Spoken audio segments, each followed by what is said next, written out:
Trump en roi lion.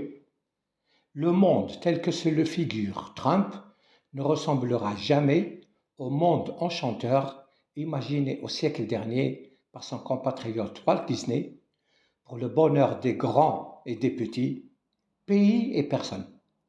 Et cela, même si les ressemblances entre Trump et le roi usurpateur Scar sont indéniables pour ceux qui connaissent l'histoire du roi lion. Comme dans la légende d'Abel et Caïn, rapportée par la Bible, Scar, fourbe et jaloux, tue son frère Mufasa pour devenir roi de la jungle à sa place. La jungle était joyeuse et paisible au temps de Mufasa. Elle est devenue implacable et anarchique au temps de Scar, jusqu'à ce que Simba, fils et héritier légitime du bon roi Mufasa, grandisse et reprenne la couronne à l'imposteur. Le monde dans lequel nous vivons ne conviendra à Trump que lorsqu'il en aura fait une jungle, à l'image de celle de Scar, où le fort dévore le faible et le riche asservit le pauvre. Alors que la Russie était devenue l'ennemi principal de l'Occident, capitaliste depuis 1917, Trump vient d'offrir l'Ukraine à Poutine sur un plateau de terres rares, rompant la solidarité indéfectible depuis plus d'un siècle entre l'Amérique du Nord et l'Europe de l'Ouest. Il envisage même de sortir de l'OTAN, ce qui reviendrait à conforter la Russie dans ses vieux rêves de fusionner l'Est et l'Ouest européen sous son influence. Sa peur de l'OTAN venait uniquement de la présence américaine, qui en est l'âme et la véritable force de frappe. Poutine était déjà soutenu dans sa politique expansionniste par deux pays nucléaires voisins, la Chine et la Corée du Nord. Non seulement l'Amérique de Trump l'a tiré in extremis des sables mouvants ukrainiens, mais elle a rejoint de facto le nouveau club nucléaire portant son nombre à 4. Jamais la géopolitique n'a été bouleversée à ce point, n'a connu des retournements aussi inconcevables.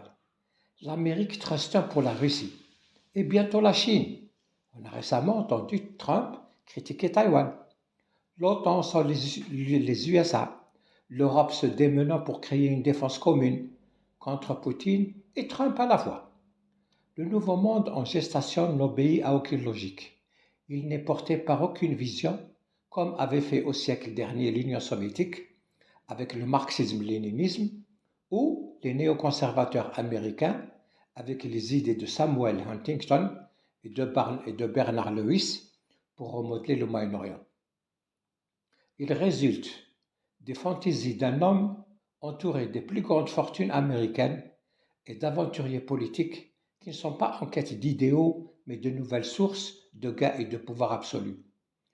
Venu du monde du divertissement, sans viatique intellectuel, culturel, idéologique ou vision du monde structuré, délié de toute considération morale, n'ayant à la bouche que les mots acheter et vendre, taxer et tuer, pensant et se comportant comme un pervers narcissique, Trump regarde le monde comme une jungle à soumettre. Il s'est détaché de ses voisins, à qui il a proposé de les annexer en tout ou partie, Canada et Mexique. Il cherche à se délester du fardeau européen, devenu coûteux et inutile, en dehors du Groenland, et à désespérer de l'Occident dépravé par la culture woke. Il n'a pas tort sur ce point.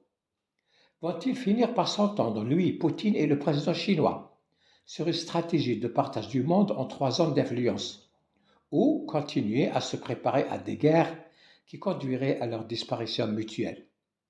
Le congrès de Berlin de 1885 a partagé l'Afrique entre puissances coloniales rivales.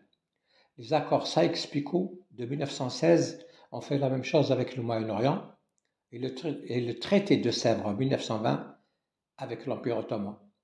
C'est l'unique explication comportant de l'intelligence aux mutations auxquelles nous assistons médusées. Il est en effet plus facile et efficace de s'entendre à 3 qu'à 193 sur un ordre mondial qui pourrait durer 1000 ans.